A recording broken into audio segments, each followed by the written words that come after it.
amoxicillin dehydrate, tylosin tartrate at paracetamol. Kapag mainit ang panahon, kailangan natin lagyan nito ang kanilang inumin para hindi ma-dehydrate ang ating mga alagang manok at hindi rin sila lagnatin dahil mayroon na itong paracetamol.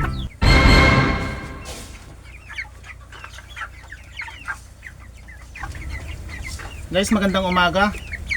I-share ko lang sa inyo kung bakit nababansot ang ating mga alagang manok.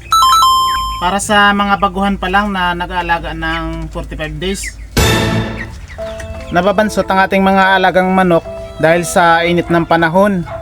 Kapag mainit ang panahon, konti lang ang kanilang nakakain. Wala sila masyadong ganang kumain.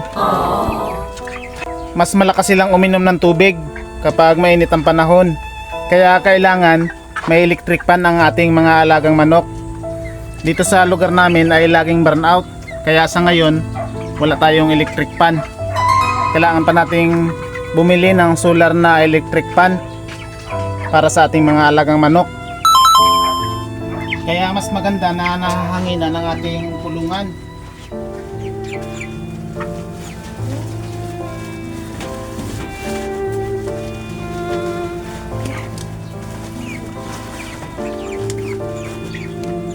Binuksan na natin. Baka may stroke ang ating mga alagang manok.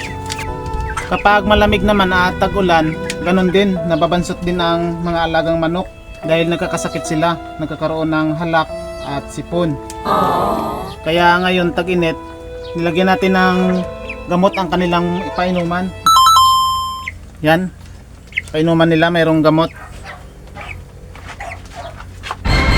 Ito ang nilagay natin sa kanilang painuman, Primoxil.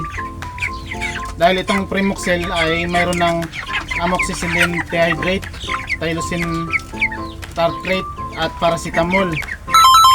Kapag mainit ang panahon, kailangan natin lagyan nito ang kanilang inumin para hindi ma-dehydrate ang ating mga alagang manok at hindi rin sila lagnatin dahil mayroon na itong paracetamol. Ito naman ay tig 30 pesos lang. At sa isang ganitong sachet ay nailalagay na natin ito sa isang galong tubig sa loob ng 3 araw hanggang 5 araw.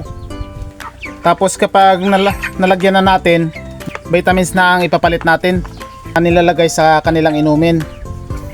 Ang paglalagay naman natin ng Primoxil sa kanilang painuman ay tuwing umaga, alas 6 ng umaga hanggang alas 12 ng tanghali. Tapos alas 12 ng tanghali naman hanggang alas 6 ng hapon, vitamins ang ating nilalagay.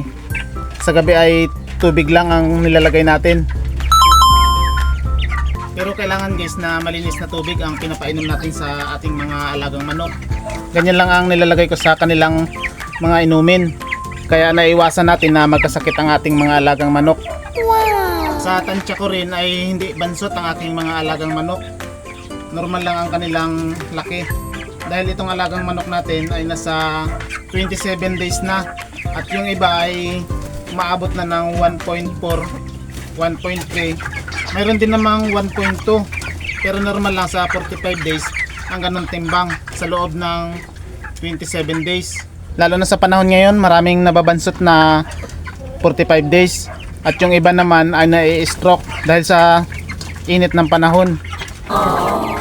Sa pag-aalaga naman ng 45 days ay iba-iba ang proseso bawat nag-aalaga ng 45 days. Kung saan sila hiyang at napapagandan nila ang kanilang mga alagang manok, ayun ang kanilang ginagawa na proseso. Dito naman sa akin pag-aalaga ng manok, wala pa namang namamatay sa aking mga alagang manok at maganda rin ang kanilang paglaki. Naibenta rin natin sila ng maayos. Halos 2 kilo pa lang ay ubos na ang ating mga alagang manok. Dito naman guys sa patukaan natin sa ating mga alagang manok, sa pagkain nila ay basic lang ang ating binibigay na pagkain. Unang-una, kapag 1 day old pa lang sila hanggang 15 day old ay Integra 1000 ang ating binibigay dito sa ating mga alagang manok. Tapos kapag umabot na sila ng day 12, yung pagkain nila na Integra 1000 ay hinahaluan na natin ng Integra 2000. Ang Integra 2000 ay hanggang pag-harvest na. Ang Integra 1000 naman ay hanggang 15 days.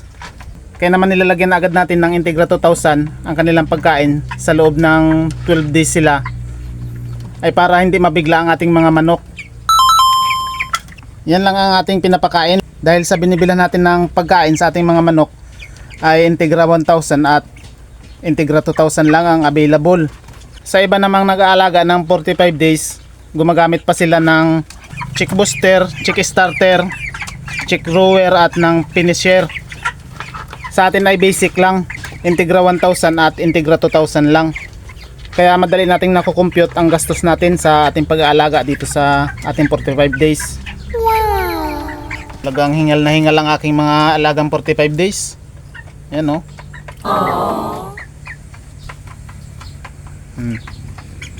Kung wala tayong gamot na nilagay sa kanilang inumin, ay baka ma-stroke itong mga manok.